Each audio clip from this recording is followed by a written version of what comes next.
Ever scroll through those like crazy vacation rentals online? You know, the ones, those like beachfront mansions with the infinity pools, and think to yourself, wait, people actually live like that? Yeah. Well, today we're diving into the world of a group called Henrys. Henry's. Yeah, Henrys. High earners, making big bucks, but who don't actually feel rich. Interesting. Yeah, so it's not about judging anyone's lifestyle or anything like that. It's more about understanding this whole financial phenomenon that seems to be like cropping up more and more. Okay, I'm intrigued. So we're taking a deep dive right into this article. It's called Meet the Henrys, to really dig into why so many people raking it in are actually feeling the squeeze. Yeah, because like, shouldn't they be, living the dream? Exactly, and what does that mean for the rest of us? Right, right. Okay, so the article kicks off with this woman, April, from Rochester. She's making, get this, $300,000 a year.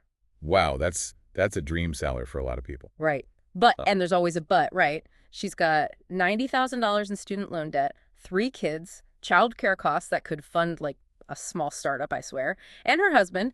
He actually quit his job to homeschool the kids just to make ends meet. Oh, wow. See, that's what I mean. Like, that's a really good salary, but the expenses just like eat it all up. Totally. And then there's Joshua, a lawyer in LA, pulling in good money, but still renting, plays golf at the public park instead of some fancy country club, and is starting to notice that his colleagues, the ones who seem to have that like family money safety net, they're just on a whole other playing field. Yeah, and that's what I think is so fascinating about these stories. It's like Mhm. a microcosm of those larger economic shifts happening all around us, right? It's not just about April or Joshua making different choices. It's about this feeling of like running on a hamster wheel that the article talks about. The hamster wheel, huh? Yeah, like you're working hard, you're earning a good income, but those goalposts we're all told to aim for, the house, the car, that sense of security, they just keep moving further and further away. And it all comes down to the cost of living, right? Totally. Like, Yeah. especially when you look at things like housing and education. I mean, those prices are skyrocketing way faster than most people's salaries can keep up with. Yeah, the article specifically mentioned how much tougher it is to buy a house or even just a decent car these days. I mean, think about it. When is the last time you were at the grocery store and weren't totally shocked by the total at the checkout? Oh, man. Every single time. And I feel like it's just constantly getting worse. It's like this never-ending cycle. Totally. And even if we're not all making those high roller salaries, we all feel that pinch? It's relatable.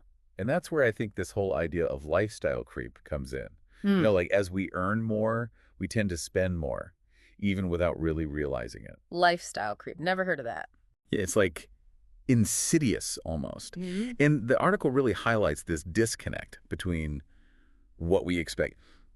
Those expectations are often shaped by how we were raised and the reality of today's economy. Like we were always told that if you work hard, get a good education, you get a good job, earn a good income, and everything will be fine. But the truth is, the goalposts have moved. And so that disconnect between expectation and reality just breeds anxiety, right? Absolutely.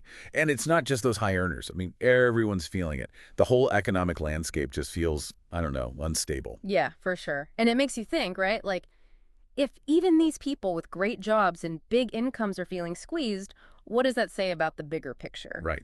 It's a little, I don't know, concerning. I think for me, it really underscores the importance of financial literacy, regardless of income level. Yeah, that makes sense. Like really understanding things like, budgeting and investing, even just negotiating a better salary. Those are skills that can make a huge difference for anyone, no matter how much you're making. Absolutely. It's not just about how much you earn, but how you manage it, right? Exactly. Wow, so much to unpack here.